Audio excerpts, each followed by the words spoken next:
Okay, so now we're going to go through this book in about 5 minutes. This is one of my favorite books, and it's called The Rich Dad, Poor Dad by Robert Kiyosaki. And it changed my life. It was actually the first finance book that I read. I didn't know anything about finances, and this book taught me everything from the very basics. So let's get into it. The Rich Dad, Poor Dad. This is the cover. There are millions of copies sold worldwide, and it's in more than 50 languages. So yeah, a lot of people like this book. Okay, so inside the book we have the preface, and then we have the introduction. And there's something that really stood out to me when I was reading this book for the first time, and it's this quote: "Financial education is not taught in school because the people who control our educational system are the same people who benefit from the current system. They don't want you to be financially educated. In fact, they want you to be financially illiterate, so you work harder and harder and harder for them, and they get richer and richer and richer." Now, I'm not saying that all teachers are bad. We do have some good teachers, but the problem is that the education system is broken and it needs to change.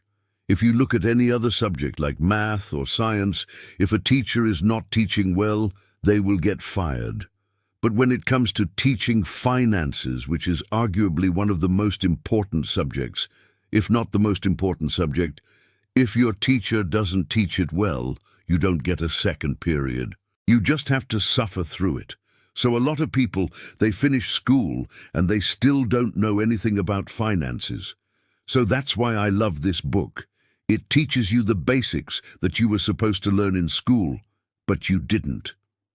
All right. Chapter 1. This is where the story starts. Meet a rich dad and a poor dad. So these two dads, they're best friends. They work for the same company, they get paid by the same company. They have the same job, the same title, same position. However, one of them is rich and the other one is poor. Now, before I continue, just think about this for a second. How can two people have the same job, the same title, the same position, and one of them is rich and the other one is poor? Think about this for a second. The answer is simple. It's how you manage your money.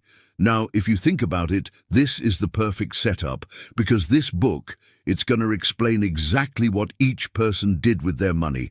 So the rich dad became rich because he knew how to manage his money, and the poor dad became poor because he didn't know how to manage his money. So this book, it's basically showing you how to manage your money, so you can become rich as well. Okay, so I'm going to continue. The rich dad had finished high school, but then he started working for this company. The poor dad, he went to college. He wanted to be an accountant. But anyway, both of them start working for this company, and the poor dad says, "Oh, I'm going to work hard, climb the corporate ladder, get promoted, get bonuses, get raises, and then I'm going to become rich." Whereas the rich dad says, "No, you're crazy. That's not how you become rich. You need to make sure that your expenses are less than your income. That way, whatever money you earn, you can save it. You can use that saved money to buy assets. Assets, they're going to put more money in your pocket. So if you have assets that are making you money, even if you don't work, you will still make money." Whereas the poor dad said, "I don't care about all that. I'm going to work hard, climb the corporate ladder and get promoted." So the rich dad says, "Okay, suit yourself." But anyway, the story starts. The poor dad starts working. He works, he gets promoted, he buys things. The rich dad says, "Wait, you're making more money now, right? Buy assets." The poor dad says, "No, I've got all these new toys. I need to take care of them. I need to upgrade my house, my cars." The rich dad says, "You're spending money instead of investing it." But anyway, time passes, years pass. The poor dad becomes the boss, the CEO. He finally reaches the top of the mountain, but he's bankrupt. The rich dad, he was never the boss, but he was financially free. He could live however long he wanted to live. He could retire whenever he wanted to retire. He wasn't stressed out about money. Whereas the poor dad, he worked his whole life until he died. Chapter 2, it's called The People. In this chapter, it talks about who should you hang around with. You need to hang around people that inspire you, motivate you, push you to become better. But if you hang around people who are negative all the time, they're gonna bring you down, and you're not gonna accomplish anything. So the author, he says, I used to hang around people who were negative all the time. They said, oh, I wish I had this, or I wish I had that. And I realized that hanging around those people is just draining. You just don't want to be around them. So he started hanging around people who inspired him and motivated him to become a better person. And it's important to note that you can always change, you can always improve, you can always become a better version of yourself. It's never too late. Chapter 3. It's called Our Job.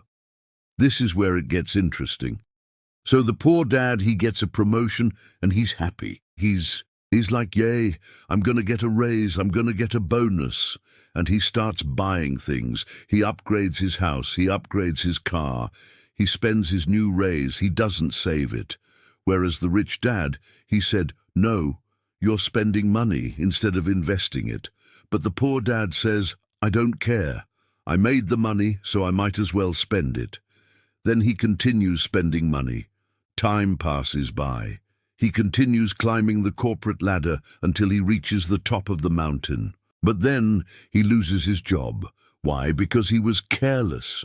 All he cared about was spending money, whereas the rich dad was smart with his money. He invested his money. He was careful with his money. So when the poor dad lost his job, he had nothing. All he had was debt. He had to take loans and pay interest. He had to borrow money from family and friends. The rich dad wasn't affected by the recession. He wasn't affected by the market crash because he invested his money. He wasn't paying interest. He didn't have a mortgage. He didn't have a car loan. Chapter 4. Paying yourself. So the poor dad, he goes to the rich dad and he asks him for advice. He's like, hey, I'm broke. What do I do? And the rich dad says, well, first thing you need to do is pay yourself. You need to save a portion of your income every single month. But the poor dad says, I don't have any extra money. I already spend all my money. So the rich dad says, well, you need to cut back on expenses, and then you need to invest that money.